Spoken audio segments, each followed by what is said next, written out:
Pajajaran belum ada. Mohon maaf Abah, tolong dikoreksi kalau salah. Namanya adalah Prabu Linggabuana Wisesa. Kalau para bapak pernah mendengar ada istilah perang Bubat, kalau kita dulu baca buku sejarah, perang Bubat itu adalah antara kerajaan Majapahit dengan Pajajaran. Majapahitnya sudah ada, Pajajarannya belum ada. Waktu itu baru kerajaan Sunda, rajanya adalah Prabu Linggabuana Wisesa. Prabu Linggabuana Wisesa punya anak dua. Yang pertama Dewi Citra Resmi Dyah Pitaloka, yang dalam sejarah hendak dinikahi oleh Prabu Hayam Wuruk dari Majapahit. Kemudian sampai terjadi peristiwa Bubat, perang Bubat, yang tentu ini akan panjang diceritakan. Yang kedua, putranya adalah Niskala Wastu Kencana. Niskala Wastu Kencana inilah yang kemudian melahirkan beberapa tokoh. Kalau yang tercatat di Pak Raden Sonjai itu, yang pertama adalah Susuk Tunggal, yang kedua adalah Dewa Niskala, kemudian yang ketiga adalah Ki Gedeng Kasih, dan yang keempat adalah Ki Gedeng Kapak. Itu versinya, riwayatnya Pak Sonjai. Tetapi riwayat yang lain bahwa Ki Gedeng Kapak itu adalah putra daripada Ki Gedeng Kasmaya. Wallahu a'lam, nanti Abah yang akan meluruskan. Karena berbicara sejarah tidak lepas dari riwayat. Maka kalau seandainya kita melihat dari Ki Gedeng Kapak inilah kemudian terlahir seorang putri yang lahir tanggal berapa Pak Sonjai? 2 ya? 14 Agustus 1402. Walaupun ada yang berpendapat lahirnya adalah tahun 1404. Tetapi Pak Sonjai punya gambaran bahwa beliau lahirnya di Agustus 1402. Logis, karena kenapa Abah Maulana Habib meminta kami semua untuk berziarah ke Syekh Kuro? Karena Syekh Kuro itu adalah guru sekaligus ayah angkat daripada Imam. Beliau ulama, orang Campak, tetapi pernah mukim di Mekah lama, dan beliau masuk ke wilayah Nusantara di Cirebon pada tahun 1408 Masehi. Cukup lama. 1408 beliau masuk ke Muara Jati, masuk ke Cirebon, bertemulah dengan Ki Gedeng Kapak. Ki Gedeng Kapak bukan seorang muslim, tetapi tertarik dengan akhlak daripada Syekh Kuro yang namanya adalah Syekh Hasanuddin. Beliau kemudian masuk Islam dan memberikan keleluasaan kepada Syekh Kuro untuk menyebarkan Islam di daerah Cirebon. Kalau seandainya Nyimas Subang Larang dilahirkan tahun 1402, jikalau Syekh Kuro datang tahun 1408, berarti Nyimas Subang Larang saat itu usianya baru 6 tahun. Di dalam satu riwayat, Syekh Kuro berada di Kerawang itu kurang lebih 6 tahun. Berarti Nyimas Subang Larang di Cirebon, mohon maaf, berarti Nyimas Subang Larang sudah berusia 12 tahun. Di usia atau di tahun ke-6 Syekh Kuro berdakwah di Cirebon, maka beliau berhijrah ke daerah Sumatera, tepatnya di Lampung. Keinginannya di Lampung. Itu keinginan Syekh Kuro yang disampaikan kepada Ki Gedeng Kapak. Tetapi kemudian kata Ki Gedeng Kapak, kalau begitu saya nitip anak saya.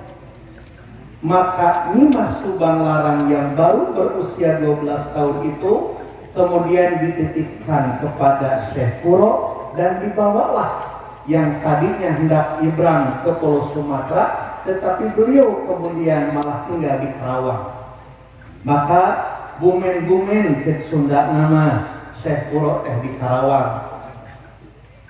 Sampai kemudian di usia 15 tahun, 16 tahun Nyimas Subang Larang, maka datanglah seorang pangeran dari kerajaan Sunda, putra daripada Dewa Niskala.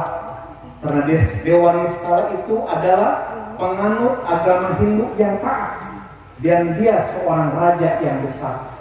Maka ketika ada orang yang menyebarkan agama baru, maka dia meminta anaknya yang bernama Pangeran Pamanah Rasa untuk membasmi penyebaran agama baru tersebut.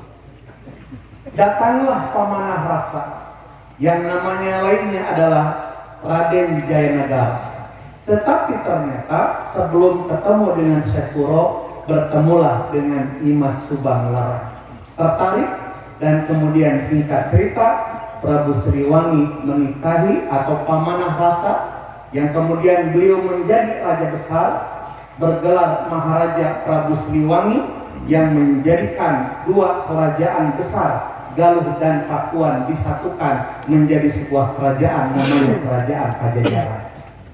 Nah, dari situlah kemudian terjadi pernikahan. Dari pernikahan itulah terlahirlah 3 orang putra putri. Versinya atau riwayatnya orang Subang, mohon maaf, Kanjeng Pangeran dari Cirebon. Ini versinya dari Ison Jaya. Putra putri daripada Subang Larang yang menikah dengan Prabu Siliwangi, yang pertama adalah Raden Cakrabuana alias Walang Sungsang alias Kian Santang. Yang kedua adalah Dewi Rara Santang. Yang ketiga adalah Raden Sangara. Itu versi di sini. Versi Cirebon atau riwayat Cirebon, yang pertama adalah Raden Cakrabuana alias Walang Sungsang alias Mbah Tugu Sangkang. Kemudian yang kedua adalah Dewi Rara Santang, sama dengan yang tadi. Dan yang ketiga adalah Kian Santang alias Raden Rohmat Suci, yang konon katanya makbarohnya ada di daerah Godog Suci Garut. Nah, kemudian dari 3 putra putri ini yang mencatatkan sejarah selain Kian Santang adalah Cakrabuana dengan Dewi Rara Santang, yang oleh ibundanya kemudian disuruh belajar kepada seorang ulama di daerah Cirebon, namanya Syekh Datul Kahfi. Dari Syekh Datul Kahfi ini kemudian diperintahkan kedua santrinya ini, kakak beradik Cakrabuana dengan Rara Santang, untuk belajar ke Tanah Suci Mekah. Di Tanah Suci Mekah ternyata ada seorang pembesar. Satu riwayat adalah seorang raja dari Mesir, namanya adalah Abdullah. Beliau adalah dzurriyyah Rasulullah. Kalau kita orang Indonesia memanggil dzurriyyah Rasul itu Habib, maka di Mesir panggilannya adalah Syarif. Maka itulah Syarif Abdullah yang satu riwayat adalah raja Mesir, kemudian menikahi Dewi Rara Santang. Sedangkan Cakrabuana kembali ke Cirebon, sedangkan Dewi Rara Santang dibawalah ke Mesir, kemudian namanya dirubah menjadi Syarifah Mudain. Dari pernikahan antara Syarif Abdullah dengan Dewi Rara Santang, maka lahirlah 2 orang laki-laki. Yang pertama namanya Hidayatullah, yang kedua Nurullah. Karena beliau adalah dzurriyyah Rasul, maka gelarnya melekat menjadi Syarif Hidayatullah dan Syarif Nurullah. Syarif Nurullah kemudian menggantikan peranan bapaknya Syarif Abdullah menjadi raja, sedangkan kakaknya Syarif Hidayatullah justru berkeinginan kembali ke tempat kediaman atau tanah kelahiran ibundanya. Maka pulanglah Syarif Hidayatullah dengan ibundanya Rara Santang ke tanah Cirebon. Kemudian berdakwahlah Syarif Hidayatullah di daerah Cirebon, dan kemudian sampai hari ini kita mengenal sosok Syarif Hidayatullah itu sebagai salah satu wali songo yang bergelar Sunan Gunung Jati. Beliau ternyata banyak memiliki istri, tetapi hanya beberapa orang yang punya keturunan. Salah satunya adalah beliau pernah menikah dengan salah seorang putri daripada bangsawan orang Banten atau pembesar Banten.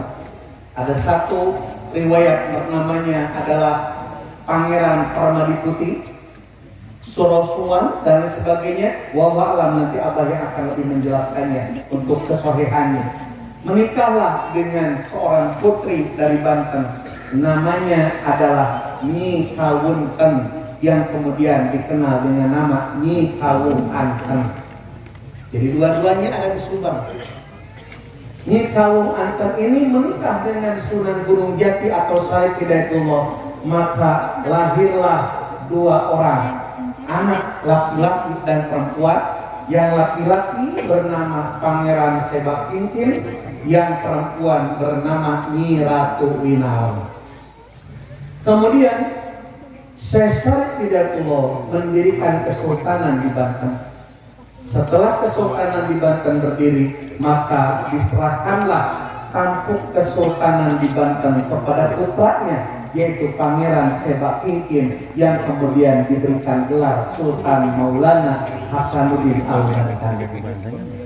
Sedangkan dari Cirebon, maka diawali dari perjuangan Cakra Buana alias Walang Sungsang alias Mbah Pusangkan, yang kemudian menjadi cikal bakal berdirinya kesultanan di Cirebon. Kemudian Syarif Hidayatullah menikah lagi dengan perempuan, diantaranya adalah Dewi Ambedkasi, putra Ki Gede Kasih. Kemudian menikah dengan Nyi Pakungwangi atau Pakungwati, yang kemudian menjadi istana Pakungwati di Cirebon. Tetapi konon katanya tidak punya anak. Kemudian menikah lagi dengan Dewi Rarajati. Terlahirlah dua orang putra. Yang pertama adalah Jaka Kelana, yang kedua adalah Brata Kelana. Kemudian menikah lagi Syarif Hidayatullah dengan seorang perempuan keturunan Cina, putri dari keturunan Kaisar Ming, bernama Putri Ong Tien. Lahirlah seorang anak laki-laki yang dinamakan Arya Kemuning. Sebagian riwayat mengatakan Raden Kuningan, kena kulitnya semuk-semuk koneng, memang orang Cina. Nah, dari situlah sejarah terus berjalan. Dari Banten kemudian melahirkan turunan-turunan yang luar biasa. Sultan Maulana Hasanuddin melahirkan Syekh Maulana Yusuf, kemudian Maulana Mansuruddin di Cekadul, kemudian Sultan yang keenam Sultan Ageng Tirtayasa, sampailah kepada keturunan yang menjadi salah satu ulama besar di Indonesia, yang beliau sangat produktif karangannya. Ada kitab Kasifatus Saja Tijan Daruli, itulah Syekh Muhammad Nawawi Al-Bantani, yang beliau melahirkan ulama-ulama besar di Indonesia. Ada Syekh Mahfud At-Termasi, kemudian ada Syekh Ahmad Khatib As-Sambasi dan lain sebagainya. Syekh Mahfud Termas kemudian melahirkan murid namanya Syekh Muhammad Khalil bin Abdul Latif Al-Bangkalani. Syekh Muhammad Khalil melahirkan banyak murid, salah satunya adalah Hadratus Syekh Kiai Haji Hasyim Asy'ari yang mendirikan Nahdlatul Ulama. Ini barangkali sepintas daripada riwayat yang bisa kami sampaikan, tetapi izin ada satu pesan dari sejarah yang barusan kita buka, bahwa jadilah kita orang yang merasa bangga dengan peradaban yang kita miliki. Hari ini banyak di antara kita yang merasa bangga dengan peradaban dari luar. Seakan-akan peradaban dari luar itu lebih bagus, padahal kita punya peradaban yang luar biasa. Mohon maaf jikalau kita punya junjungan baginda Nabi Muhammad SAW. Beliau terlahir pada tahun 571 Masehi. Mungkin kita bertanya-tanya, di tahun itu apakah Nusantara sudah ada? Jawabannya tentu sudah ada. Di tahun 500 atau di abad kelima Masehi, Indonesia Nusantara sudah punya peradaban. Di situ sudah ada kerajaan Tarumanegara di Bogor. Di situ sudah ada kerajaan Kutai Kartanegara di Kalimantan. Bahkan di tahun 132 Masehi, berarti abad ke-1, tepatnya di wilayah Pandeglang, ada satu kerajaan yang bernama Kerajaan Salakanegara. Rajanya adalah keturunan daripada orang India yang bernama Dewa Warman. Berarti Nusantara ini adalah punya peradaban yang tidak kalah dengan negara-negara yang lain.